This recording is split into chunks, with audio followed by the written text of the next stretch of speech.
මම ලයිසියම් ජාත්‍යන්තර පාසලේ සෙනාදි දම්යා දල්විස්. මම කලා විෂය ධාරාවෙන් තමයි මේ උසස් පෙළ හැදෑරුවේ. කතිකාචාර්යවරියක් වීමට බලාපොරොත්තු වෙනවා. ඉතින් මේ කළමනාකාර ශාස්ත්‍රයේ දැනුමක් ලබා ගන්න CMA පාඨමාලාව හදාරනවා. ලෝහ පිළිගත් කළමනාකරණ ගණකාධිකාරීවරයෙකු වීමට පාර්ලිමේන්තු පන්තින් සංස්ථාපනය කරන ලද ශ්‍රී ලංකාවේ එකම කළමනාකරණ ගණකාධිකාරී ආයතනය CMA Sri Lanka ඔබේ අනාගත ජයග්‍රහණයට. Welcome to another program of Guru Gedara program. We are going to discuss another important lesson in your syllabus in business studies. Today we are going to discuss the contribution of money and financial institutions for the existence of growth of business. And we know that this is a very important topic for businesses and also when it comes to an economy. So we are going to discuss some important aspect of this financial system today, right? So basically you need to have a good understanding of certain competencies. The first one, we will be discussing all these things in brief. You need to understand the importance of using money to facilitate the transaction and the system of financial bodies supporting enhancement of the businesses in Sri Lanka. So you need to have a good understanding about many institutions involved in this financial system in Sri Lanka. And also we know when it comes to financial system, the central bank of Sri Lanka plays a very important role. So we will discuss today about that.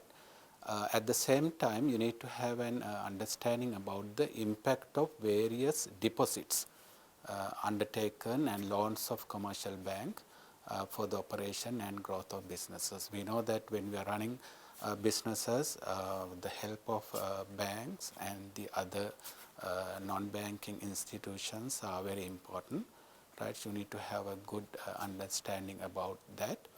And then you also need to have an understanding about the impact of the services given by the various commercial banks on the business operations, how these activities will have an impact on the businesses, right? So then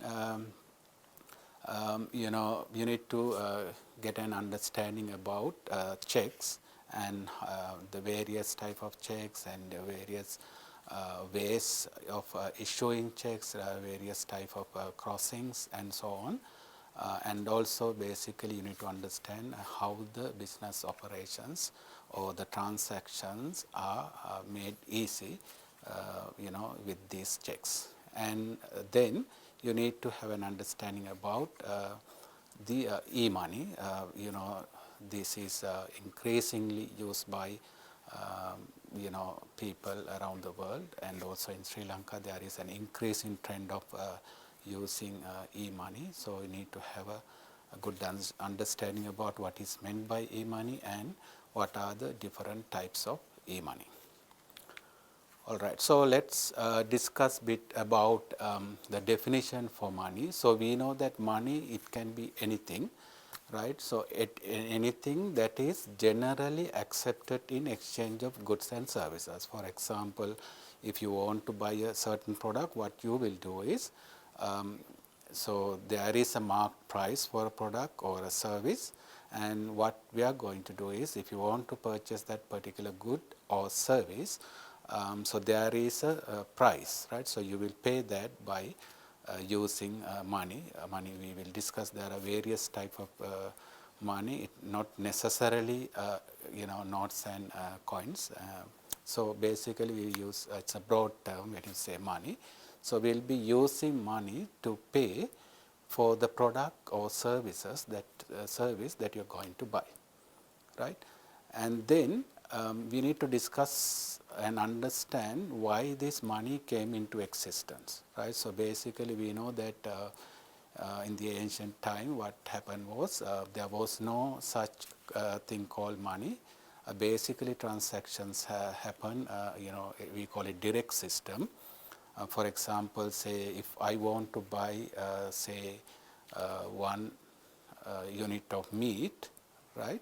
And then probably say you have, say, rice, and then you need to exchange meat with rice, right? So then we call this barter system. So you exchange product to product or product to service or service to service, like that. So this way make it a bit difficult. We don't know, for example, if I want to buy 1 kilo of meat, how much rice I should give, right? Because there is no such widely accepted norm to distinguish that, right? So because of that, there were so many difficulties in the barter system, direct system. So with that, this money came into account, making our life much easier when it comes to doing transactions. Right. So then when you take money, there are various functions of a money. The first one is being a medium of exchange. What do you mean by being a medium of exchange? For example, as I told you in the previous example, say if I want to buy a mobile phone, right? So mobile phone, say the mobile phone price is, say, for example, 50,000. Then what I will do is I will give 50,000 money in exchange of mobile phone, right? To buy mobile phone, I will pay 50,000 rupees, right? So that's a medium of exchange, right? So then the second one is being a standard of value for measuring, right? So we know one of the inconvenience or disadvantage of the barter system was how to measure those things. So that was a kind of a difficult task, but with this money we know we can easily measure, right? The price of a product or service or anything we can easily measure. And the other thing is acting as a store of value. So what do you mean by acting as a store of value? So for example, say if I want to save some money, say I want to save say 10,000 or 20,000 rupees, so you can save it, right? So for example, if you store that, even if you keep it as it is with you, so that will not outdated, right? There may be some special circumstances, but in general, the money will not be outdated after a certain time. So in other words, if you take any notes or coin or any other money, there is no expiry date, right? So you can use it usually forever, right? And the other one is the acting as a deferred payment. So what do you mean by deferred payment? For example, say say I buy a mobile phone today on credit basis, and I agree to the dealer that I will pay this in 6 months or I will pay this in 3 months, right? So then you can pay, the transaction happen today, the payment will happen in the future, right? So you can use money. So these are some of the basics functions of money. And then we will discuss something related to a characteristic of a good money. The first one is, I think that's the major thing, having a general recognition. So everybody should accept this as a this as a kind of medium of exchange, right? So that is the most important thing. If they are refusing to accept this as money, then it won't be a good currency. And then the second one is durability. So we know money is always people use it, so it should be durable, not easily be damaged and so on. That's very important, right? You can't print money every day. Maybe that usually, whether it's a note or coin, it should last for a long time. And then difficulty in imitation. This is very important to avoid any issues, right? So for example, if people can print money easily, then the entire financial system will be in trouble, right? So you should be able to easily identify if it is, imitated. I mean, you should be able to easily identify. So basically, in notes, we have special, security features embedded into notes, so that such acts can be easily identified and distinguished from, you will be able to easily distinguish from counterfeit notes with the original or legal notes. And then the easy movability, right? Because people take money with them, so it shouldn't be very heavy, right? It should be easy to transport, easy to take with them, right? Then the next one, easy identifiability and homogeneity. So this is very important. So there can be some violation in some cases, but usually if it is a 5,000 note, it should be the same, right?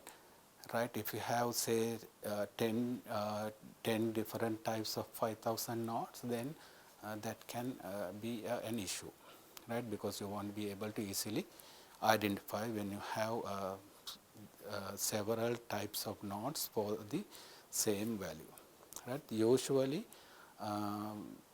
we don't have such things, right? Maybe this doesn't mean that you have to use the same note that you issue at the beginning forever, but it should be for a reasonable time, right? And then ability to divide into small units, or we call it simply divisibility. What do you mean by divisibility?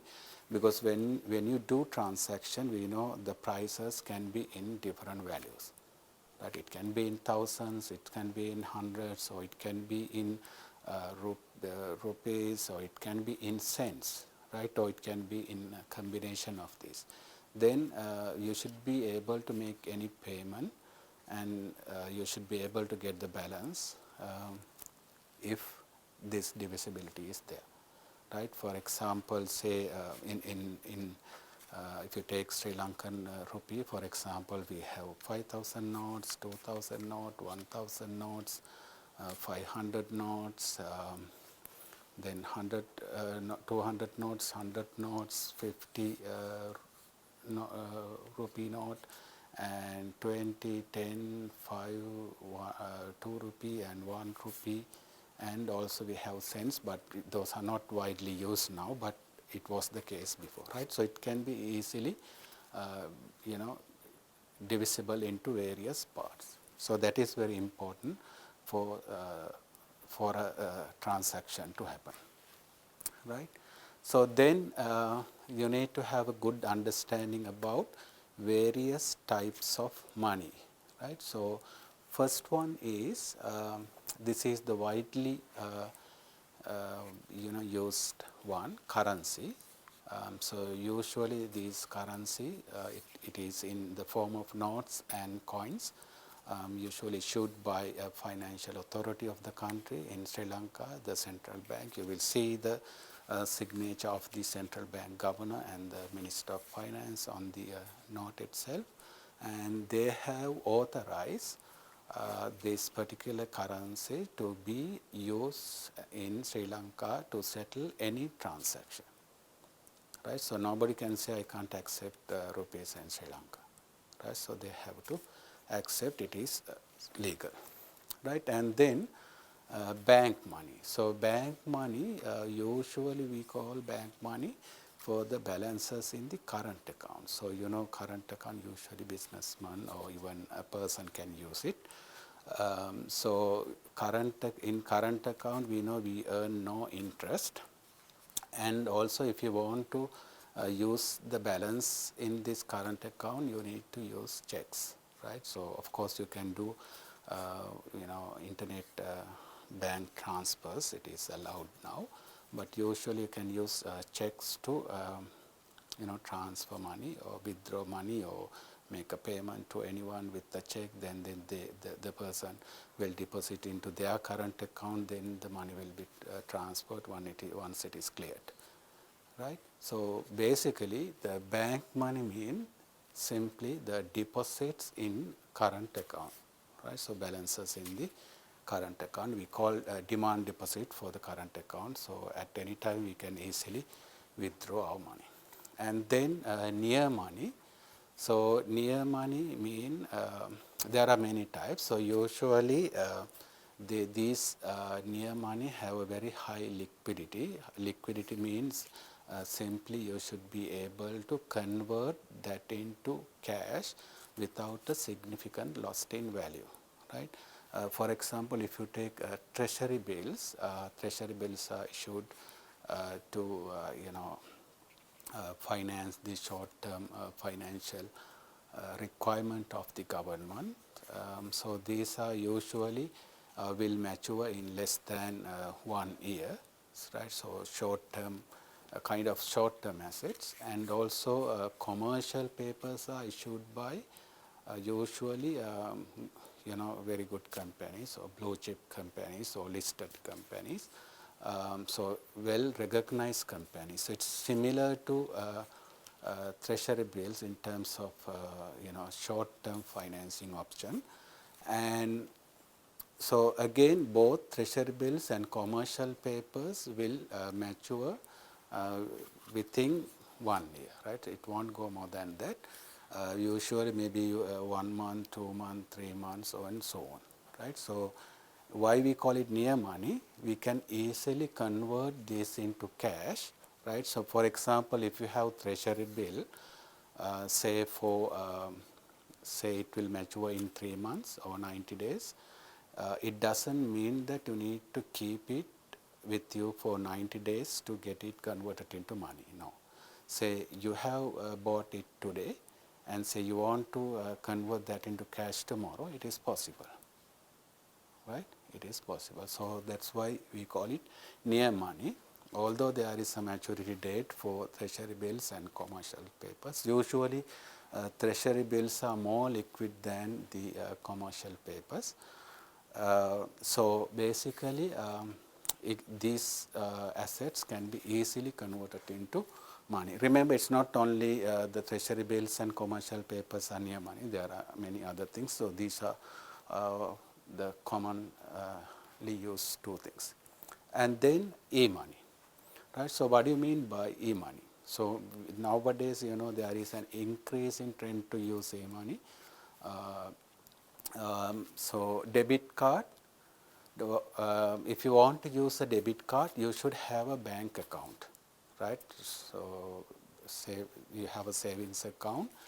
If you want to use it, you should have money in your bank account. Otherwise, you can't use it. The transactions will be declined if you do not have sufficient balance in the account, right?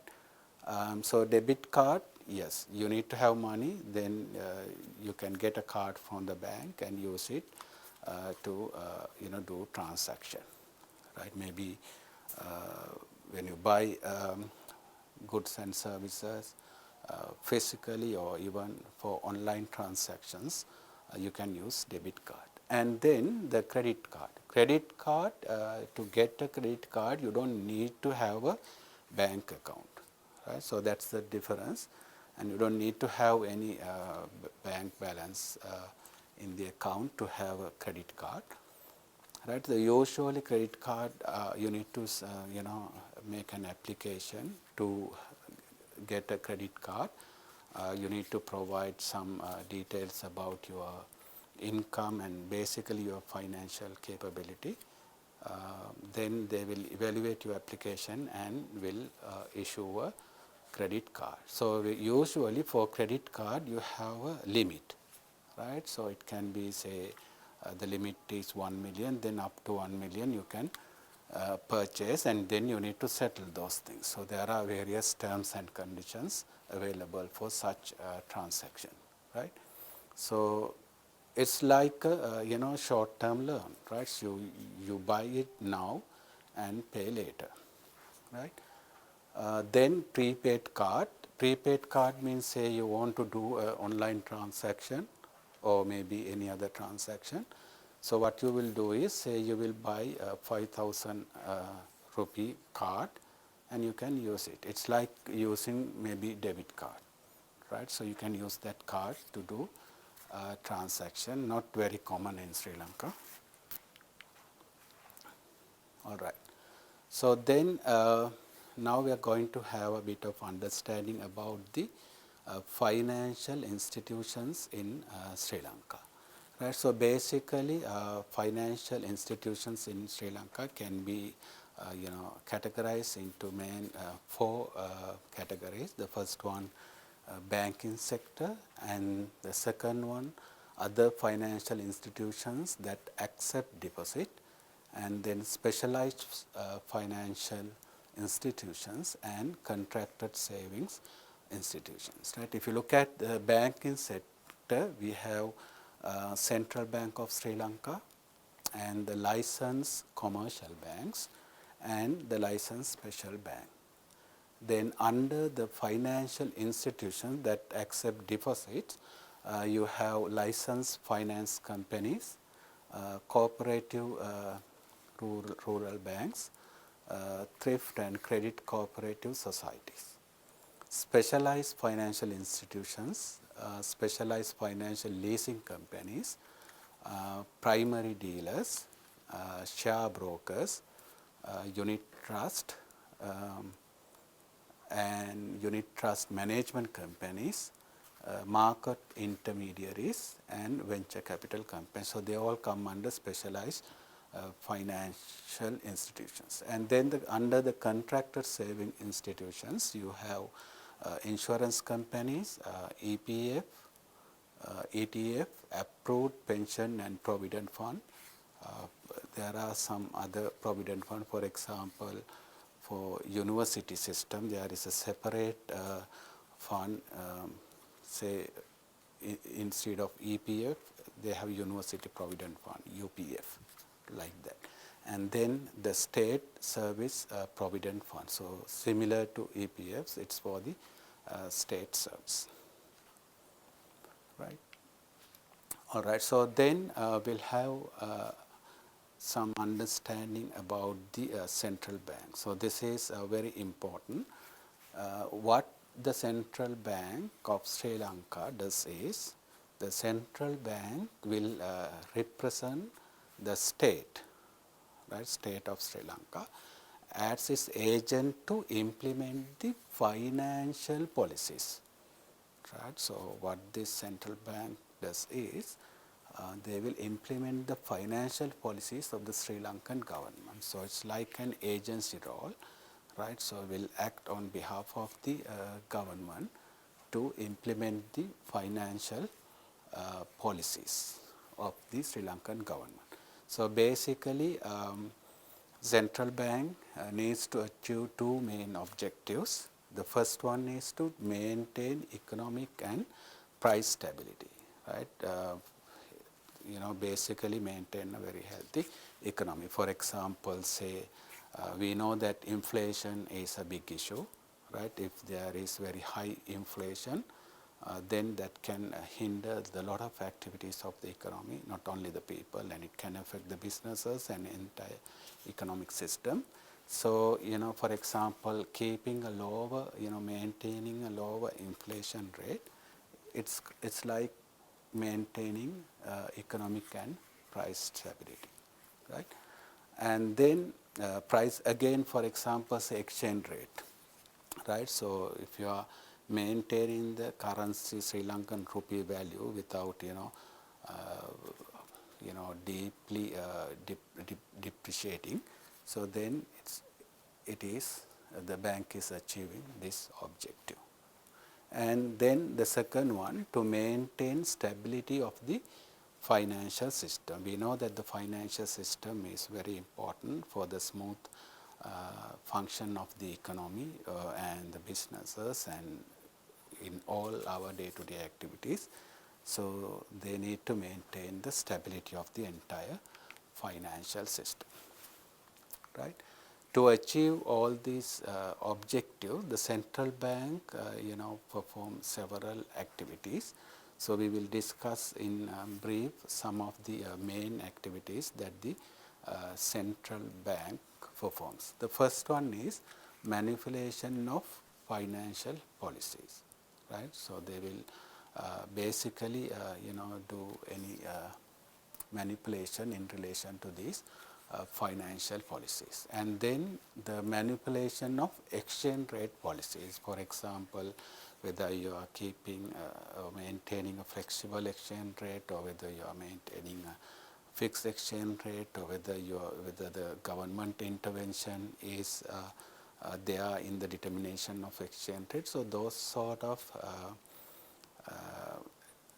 decisions are made by the central bank. Of course, there is some kind of influence from the government in this, right?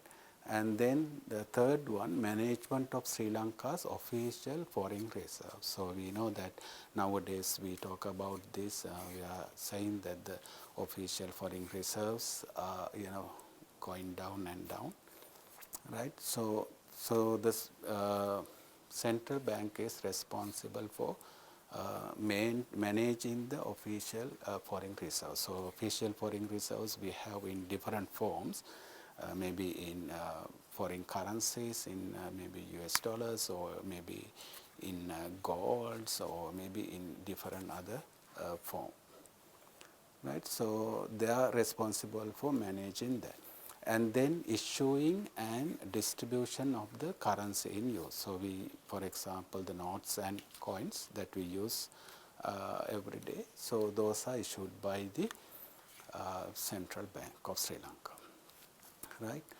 And also working as the supervisor of banks and non-banking institutions. We know that commercial bank, for example, are very closely supervised by the central bank, and also other banking and non-banking institutions are,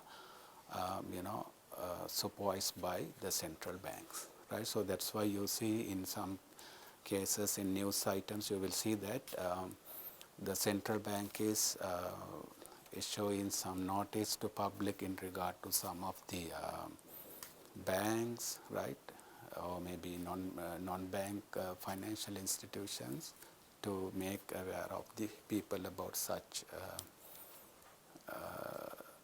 things, right? And then working as the financial agent,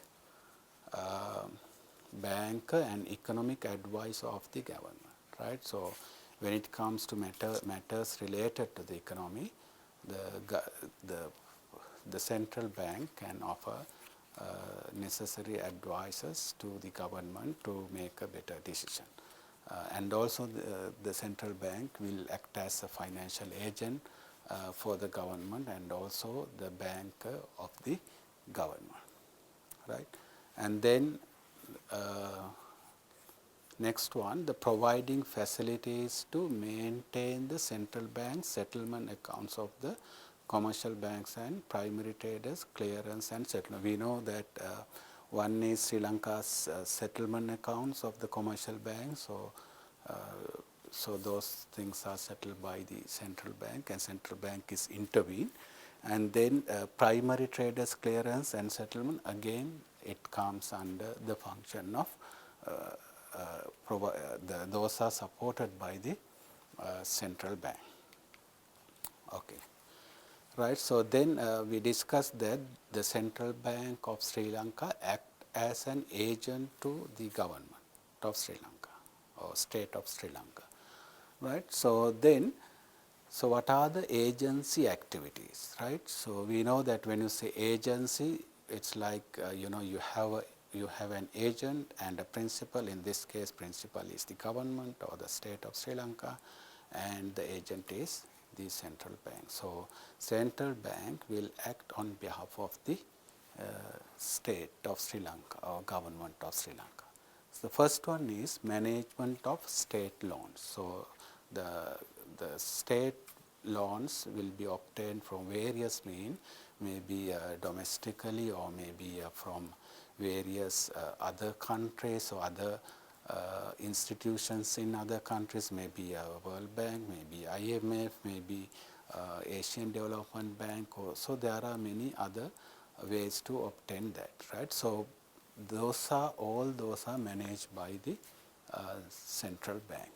And then the foreign exchange control, right? So for example, say there are some regulations in regard to using these foreign currencies, and that's why you saw some news items recently in regard to sending remittances to Sri Lanka. You have to use the authorized channel, I mean the banking system to send your money.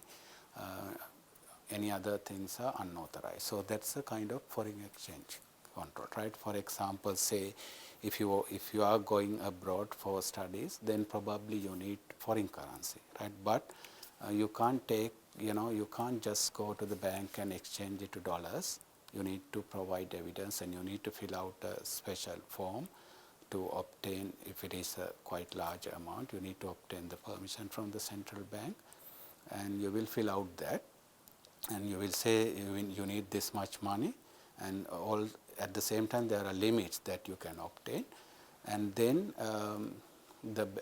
you don't need to go to central bank, so you can go to the commercial banks, any commercial bank, and fill that form and get the send it, right? So that is how you will do it. So that's a kind of mechanism, one mechanism to control the foreign exchange. And the other one is if you are bringing money to Sri Lanka from other countries, for example, you need to declare if it is say more than $10,000, you need to declare at the airport, right?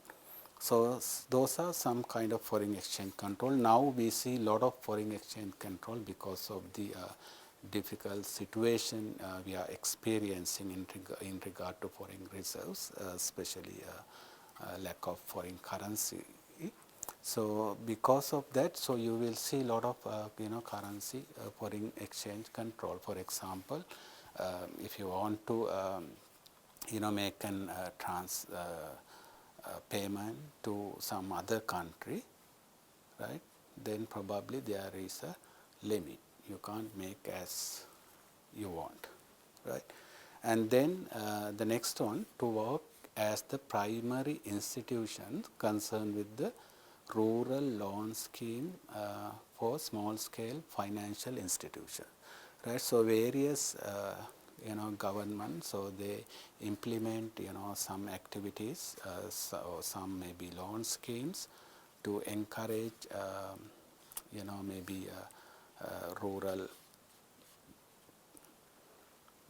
people in the rural areas, or targeting them. So there might be some special loan schemes available, and in such cases these small scale financial institutions will work with the central bank to provide those facilities to the rural people. And then the management of the employee provident fund, we know it's a very large fund. So central bank is responsible for managing that. All right. So then how central bank is supporting business? So there are various ways that the central bank can support the business.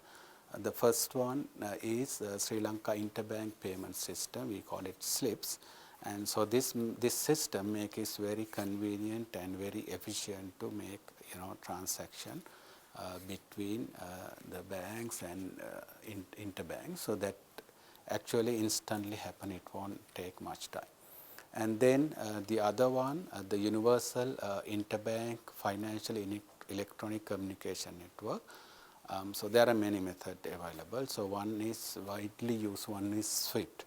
Right? For example, say you want to send some money to some other country, then probably you go to banks, you will need to provide the SWIFT code of that particular bank. So then even this is the case if you are sending money from another country to Sri Lanka. There are many methods to send. One common way is if you are sending it to a commercial bank, you can send it through a SWIFT transfer. Right? For that you need the SWIFT code of the bank, and then provide your bank account details and your details. Then it can be easily sent through this SWIFT transfer, right? So the central bank is supporting that, right? So because of that, you can easily do international transaction, right? So then we have real-time gross settlement system and scriptless securities depository system. When we take both these together, we call it Lanka settle system, right? And then you need to have an understanding about the impact of various deposits undertaken and the loans of commercial bank for the operation and the growth of business. So we know that when you are running a business, some cash you will invest by yourself, we call it equity, and the other way to finance your business is maybe you obtain loan, right? So loans, again we have several types of loans.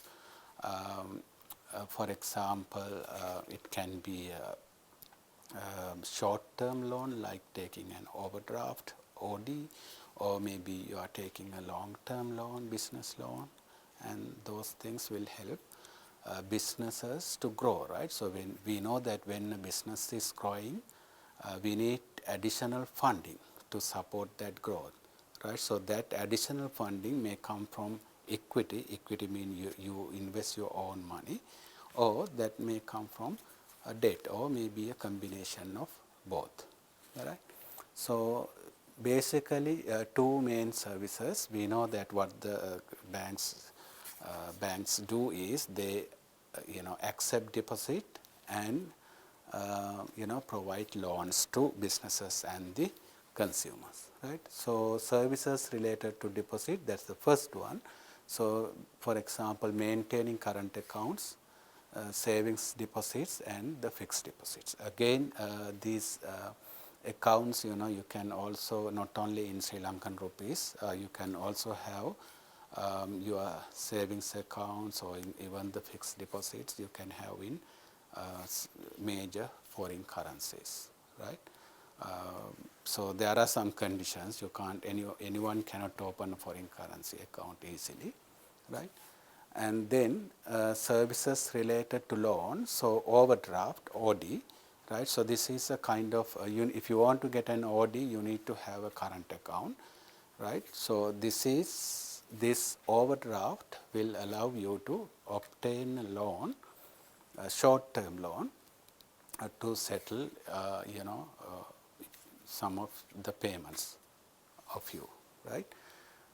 Again, overdraft, you need to understand the different types of overdraft, right? So I'm not going to discuss that in detail. There can be, a permanent overdraft, and you can get it approved by the bank beforehand, or as you need, you can make a request and get it approved, right? So then the loans basically we have two types of loans, business loans and the consumer loans, right? So again, the businesses or even for consumers, there are many different types of loan schemes available. All right. And then impact of the services rendered by the commercial banks on the business operations, right? So we know that the commercial banks play a very important role when it comes to business operations, right? So there are so many things. I will discuss some of these important things.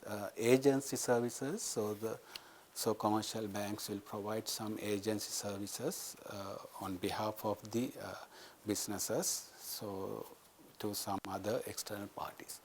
And they also provide leasing services, right? So most of the bank, they do have leasing services, maybe under a separate entity or maybe with them, right? So then e-banking, right? So e-banking, or sometimes we call it internet banking. So we have basically home banking. Home banking, for example, say you want to transfer some money to somebody, say then you log into your account online to your bank account, and then you can transfer to the account that you want, right? So that's sometimes it is known as internet banking or home banking, because you don't need to go to the branch to do the transaction. You can do it easily by being at home, right? And the telebanking, telebanking is you are not using, of course, internet. You will use telephone to do the transaction. For example, you will call the bank and do some. Not all the transactions are possible with this telebanking, but there are many things possible with that. So you call the bank and then instruct and get their help to do these things. And then pawning services, and then safety locker facilities. For example, say if you have important documents, or maybe you have gold or any other important and valuable things, say if you think that it is not safe to keep it at home, then most of the banks they do offer these safety locker facilities. You can obtain that for a fee, right? And then purchase and sale of foreign exchange. For example, if you want, say you have some foreign currency, then if you want to convert that into Sri Lankan rupee, you can go to a commercial bank and get it converted into rupees, right? So remember, when you are converting that money, you have two exchange rates for each currency, buying rate and the selling rate, right? If I have foreign currency and say I have US dollars and I go to a particular commercial bank and I want to get it converted into Sri Lankan rupees, then probably the bank will use buying rate, right? Because bank is buying, right? So usually buying rate is, not usually, always, the buying rate is lower than the selling rate. Selling rate is, for example, say you are going abroad for your further studies, then you go to a bank, say you need dollars, and then you go to a bank and ask for dollars, say you need this much of dollars, and then you will get it from the bank at the selling rate, right? Usually selling rate is higher than the buying rate. So there is a spread between the buying rate and the selling rate. And then credit card services, right? So almost all the commercial banks are offering credit cards, right? So it's like a kind of a short-term loan, right? So they will offer that service, right? And then money remittance activities. For example, if you want to send some money abroad, right? So then you can use the commercial banks for that, or if you want to receive the same way, right? And then issue of travelers checks. Travelers checks, for example, if you are traveling to a certain country and then you need money, one way is you can get foreign currency from Sri Lanka. Say you need US dollars, you can get it from Sri Lanka and go. Or the other way is to take some travelers checks, right? Say if you want, say 5,000 US dollars, then you can take some travelers check worth of 5,000 US dollars, right? So once you have that, say if you go to that particular foreign country, then what you need to do is you need to go to a bank or any other exchanger who will accept travelers check and then get the foreign currency from them. One advantage of using this travelers check is you don't need to take a lot of currency with you, right? It can be risky, right? Because usually you are taking a lot of money and there is some security, right? So not anyone can exchange it easily, right? Then automatic banking services, for example, say sometimes the standing orders the bank will offer. For example, say If you have obtain a loan from the bank, say you need to pay say 20,000 each month for 5 years, then you can instruct the bank to pay it every month on this particular day, this much until this date. So then you don't need to worry about it, and the payments will be automatically be paid provided that you have sufficient account balance, right? And then the issuing of letters of credit. So this is very important in international trade. So the banks will issue these letters of credit, or widely known as LCs, right? And the other services, maybe insurance services, providing medical services like e-channeling. For example, I think you are aware of this. Say if you want to consult a doctor, and probably you will call this e-channeling services, then you will make the payment. So these are integrated with the payment, because you need to make the payment online or through the telephone call. Those are coordinated by the commercial banks. And the installation of ATM machines, right? So again, now not just ATM machines to withdraw money. Now you have various type of machines to, say for example, to deposit your checks and so on, right? So those are other services provided by the banks. All right. Then so you need to understand how transactions can be made easy by using checks, right? So we know that check, it's a kind of a order, right? So for example, if I am having a current account, if I am writing a check, I am actually ordering the bank to pay this specific amount to the holder of the check that I have already written, and maybe there is a date, so you can produce it on no after that particular date. So there is an expiry date, right? So you can't keep a check for 1 year and try to withdraw it, right? So basically, checks are very important when it comes to making payment, because you don't need to carry a lot of money, right? So there is security, right? If you have appropriate security measures, for example, crossings are done appropriately, so there is a very high level of security rather than carrying money, right? So basically, there are several parties involved in these check. 3 parties. Drawer. So if I have a current account, right, so then I am the drawer, right? And then drawee, the commercial bank, right? The commercial bank where the account is held. So say I have the current account at bank A, right? So the bank A is the drawee, and then the payee, right? So I will draw this check and give it to somebody, and that particular person is the drawee, right?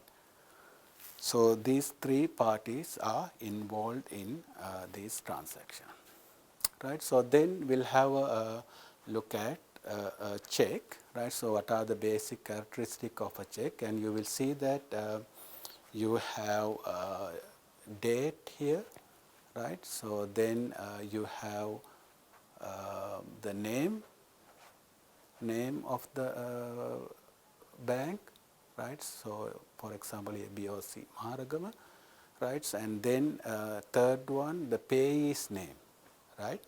If it is a cash check, you don't need to write a name. You simply write cash, right? So then anyone can get it converted into cash by producing to the bank, right? So or you can write the name, and then you will see the 4th item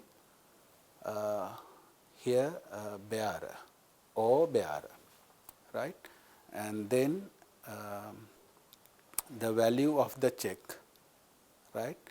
You need to write this in letters and then write here in numbers, right? And then number 6, so this is important, the pay, right? Pay. Right, so then number 7, you have the drawer's signatures. If I am the current account holder, before giving this to somebody else, I need to sign it, right? Then number 8, you will see recognition, magnetic ink character recognition strip. So here we have a check number, right? Bank reference number, bank number, and the account number in order, right? And then number 9 is check counterfoil, right? For example, so you will give only this part to the person that you want to give it, and so this counterfoil, check counterfoil will be with you for tracking purposes and recording purposes. All right. Right. So then basically we have 2 types of checks, bearer checks, right? So in this bearer checks, all bearer words is not cancelled, right? So if that is not cancelled, the bearer checks can be exchanged or converted into cash by produced into bag by anyone having this particular check. So there is less security for bearer checks. And then order checks, the bearer has been struck off and in its place order has been mentioned, right? So basically when it comes to crossing, we have 2 different types of crossing, general crossing and special crossing. You need to have an understanding about that. So what do you mean by general crossing? So it can be either 2 parallel lines like this, or it can be wordings 2 parallel line with not negotiable, or accounts pay only, or up to a maximum of 5,000. So this will, for example, this is just to say, for example, say what you have written is 2,000. Say it can be changed to 20,000. 2,000 can be, you can add 1 0 and change it, right? So if some risk is there, then you can use this crossing. So then maximum value will not exceed that, right? So then we have special crossing. The main thing with the special crossing is, in special crossing you have a bank name, right? For example, say Bank of Ceylon,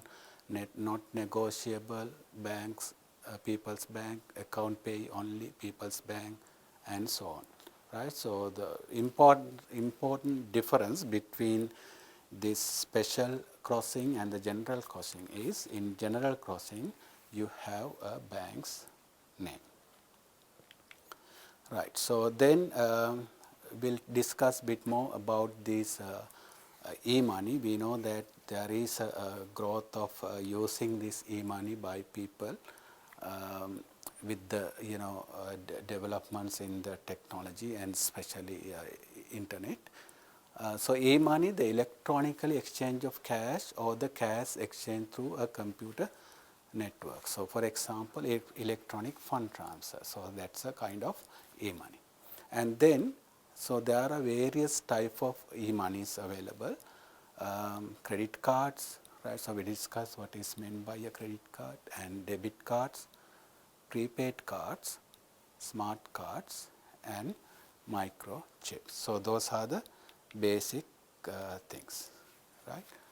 So basically what you want to understand in this lesson, we have discussed some of the important points. So this will be a very important topic for your examination purposes, and also you might need this knowledge to live in this society, right?